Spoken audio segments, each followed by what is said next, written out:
Family planning association of India সাংবাদিক সম্মেলন করল কলকাতা প্রেস ক্লাবে। 19শে সেপ্টেম্বর প্রেস মিটে উপস্থিত ছিলেন সংস্থার সভাপতি ডাক্তার চিন্ময় কুমার বোস, মুরলীধরন গার্লস কলেজের অধ্যাপিকা ডক্টর তিন্নি দত্ত, সৈকত মল্লিক, রতন হাতি এবং ফ্যামিলি প্ল্যানিং অ্যাসোসিয়েশন অফ ইন্ডিয়ার কলকাতা ব্রাঞ্চ ম্যানেজার সুপ্রদীপ মজুমদার। যখন মানুষ সাফার করছে, পুরুষ মানুষ সাফার করবে, সমস্ত ক্ষেত্রে মেয়েদেরকে তাদেরকে বলি হতে হবে। আইদার আমরা যদি ইনিশিয়েটিভটা না শুরু করতাম, আর ফার্স্ট ন্যাশনাল প্রোগ্রাম যেটা 1956 সালে শুরু হয়, তার আগে আমরাই কিন্তু এই হেলথ অ্যান্ড ফ্যামিলি ওয়েলফেয়ার ডিপার্টমেন্টটা দেখছেন, এটা আমাদের ছাড়া সম্ভব হতো না। উপস্থিত বক্তারা সংস্থার বিভিন্ন কর্মকাণ্ড সাংবাদিকদের সামনে তুলে ধরেন। কলকাতা ব্রাঞ্চ যেমন বললেন, এই family planning association of India এটা যে কতখানি বেসিক সেটা বুঝতে গেলে একটু আমি পুরোনো কথা বলতে পারি। মানে ধরুন, আমাদের স্বাধীনতার আগে থেকে জিনিসগুলো শুরু হচ্ছে। যখন প্রথম আমাদের এই যে ওম্যান্স কনফারেন্স করে কিছু কিছু আন্দোলন শুরু হয়েছিল, আবহাই ওয়েডিয়া, রামা রাও, এরা ছিলেন তলওয়ার। এরা কি করেছিলেন সেটা ভাবতে হবে। উনি ছিলেন বিবাহিতা, ওনার একটা মিসক্যারেজও হয়েছিল, ওনার ফ্যামিলিতে কনফ্লিক্ট ছিল। তো উনি খুব ভালোভাবে বুঝেছিলেন। যেমন আমরা যদি বলি, এখানে বসে আমরা সবাইকে বোঝাতে পারবো যে এই ফ্যামিলি প্ল্যানিং যেটা আগে ফ্যামিলি প্ল্যানিং আর প্রপার্টি সমার্থক ছিল। আগে ফ্যামিলি প্ল্যানিং কথা, আমরাই ফ্যামিলি প্ল্যানিং কথাটা এনেছি। এই ফ্যামিলি প্ল্যানিং বলতেই রিপ্রোডাক্টিভ হেলথে এবং গভর্নমেন্টের যে সমস্ত ফ্যামিলি প্ল্যানিং ইউনিট, তার সঙ্গে আমাদেরকে লোকে গুলিয়ে ফেলে। কেন গুলিয়ে ফেলে? কারণ আমরা এটা শুরু করেছিলাম, এটা 1956-এর আগে ওয়েস্ট ইন্ডিয়ান গভর্নমেন্ট কিছুই এটা নেয়নি। তারপর থেকে নিয়েছি, যেখানে আমরা 49-এ এস্টাবলিশ করেছি। আর 52 থেকে এটা 52-তে আমরা কি করেছি, আমরা অ্যাজ এ কনস্টিটিউয়েন্ট কান্ট্রি আমরা হচ্ছি founder of international planned parenthood. Humanitarian crisis, সত্যি আমরা এক সভ্যতার সংকটে ভুগছি। আপনারা তো রোজই কাগজে দেখছেন, সেই ঘটনাগুলির আমি পুনরাবৃত্তি চাইছি না। আমাদের কি করতে হবে? Already West Bengal high secondary council একটা নতুন বিষয় স্থাপন করেছেন, সেটা হচ্ছে কি ভালো থাকার বিজ্ঞান, সায়েন্স অফ ওয়েলবিং। এই ভালো থাকার বিজ্ঞানের কথা আমি বারবার এসে এই ফ্যামিলি প্ল্যানিং অনুষ্ঠানে যখনই হয় বারবার তুলে ধরি, এবং খুব দরকার এটা মানুষকে ভালো রাখা, যাতে ভালো থাকতে পারে। ভালো থাকতে পারে মানে কি? একটা তো হচ্ছে হোলিস্টিক হেলথ। হোলিস্টিক হেলথ কথাটার মানে কি? হোলিস্টিক হেলথ কথাটার মানে হচ্ছে ফিজিক্যাল হেলথ, যেটা ডক্টর বোস সাহেবের পর আমার কিছু বলার নেই। দৈহিক দিক দিয়ে যাতে তারা সুস্থ থাকতে পারে।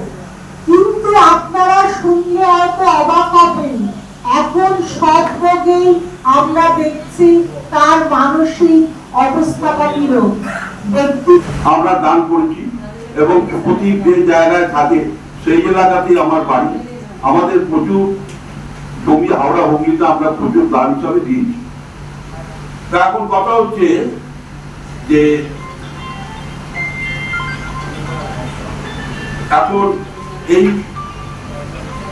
আমি এই ফ্যামিলি প্ল্যানিং অ্যাসোসিয়েশনের যে কাজকর্ম, তারপর আমি একটু বলতে চাই। আমি সুপ্রদীপকে বলেছি যে আমরা একটা প্রজেক্ট রিপোর্ট জমা দেব। আমরা ইনফার্টিলিটি ইউনিট, একটা আধুনিক মানে 6th জেনারেশন ইনফার্টিলিটি ইউনিট যত আধুনিক হতে পারে এইরকম একটা ইউনিট আমরা করতে চাই, এবং এই সংগঠনের ব্যানারে। এবং এছাড়াও একটি আধুনিক ব্লাড ব্যাংক, যেটা যে ব্লাড ব্যাংকটা এই বর্তমান ব্লাড ব্যাংক ভারতবর্ষের পূর্বাঞ্চলে কোন রাজ্যে নেই। এটাকে ব্লাড ব্যাংক বলা হয় না, এটাকে বলা হয় full chain operational infrastructure complex. এর মধ্যে শুধু রক্ত নয়, এর মধ্যে আরো অনেক কিছু ব্রাঞ্চ লাইন আছে, এবং এখানে রক্তে অনেক দিন রক্তটাকে ভালো রাখা যায়। আমি এরকম একটা পরিকল্পনার কথা উপস্থিতকে বলেছি, এবং সর্বরকম সহযোগিতা আমি করব।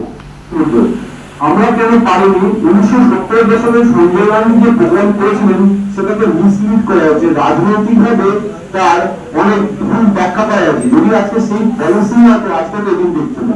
আজকের দিনে ডিক্লারেক্টর জয়ের পর্যায়ে চলে গেছে এবং ডিক্লারেক্টর থেকে ইলেকশন যাচ্ছে। সিম্পল বিষয়, আজকে তো ইলেকশন বাড়ে কেন? তার কারণ হচ্ছে একটা চাকরি একসাথে। আমরা প্রথম কথা আমি অলরেডি বললাম, আমরা রিপ্রোডাক্টিভ হেলথের উপরে কাজ করি।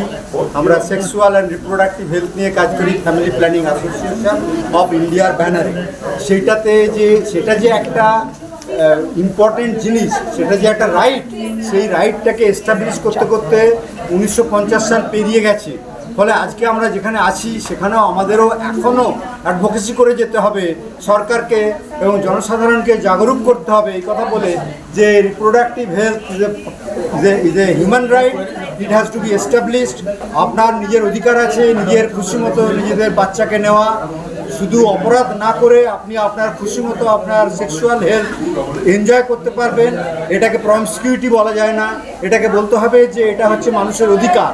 আমরা family planning association of India Kolkata শাখা থেকে বলছি। আমাদের আজকে মুখ্যত যে আজকে প্রেস কনফারেন্স করা হয়েছে, এর উদ্দেশ্য হচ্ছে যে দুর্যোগের সময় মানুষের কাছে প্রজনন স্বাস্থ্য এবং অন্যান্য যে সম্পর্কিত স্বাস্থ্য পরিষেবা কীভাবে পৌঁছে দেওয়া যায়, এটা নিয়ে আজকে আলোচনা চক্র ছিল। সারা বছর ধরে কিন্তু এই প্রোগ্রামটা চলে। আমাদের কমিউনিটি লেভেলে তাদেরকে ট্রেনিং দেওয়া হয় এই ডিজাস্টারের ওপরে, pre disaster management, during disaster. তা এখন আমরা যে সমস্যার সম্মুখীন, তাতে করে তারা যাতে এই সমস্যাগুলোকে মোকাবিলা করতে পারে, এটাই আমাদের মূল উদ্দেশ্য এবং আমরা সারা বছর ধরেই।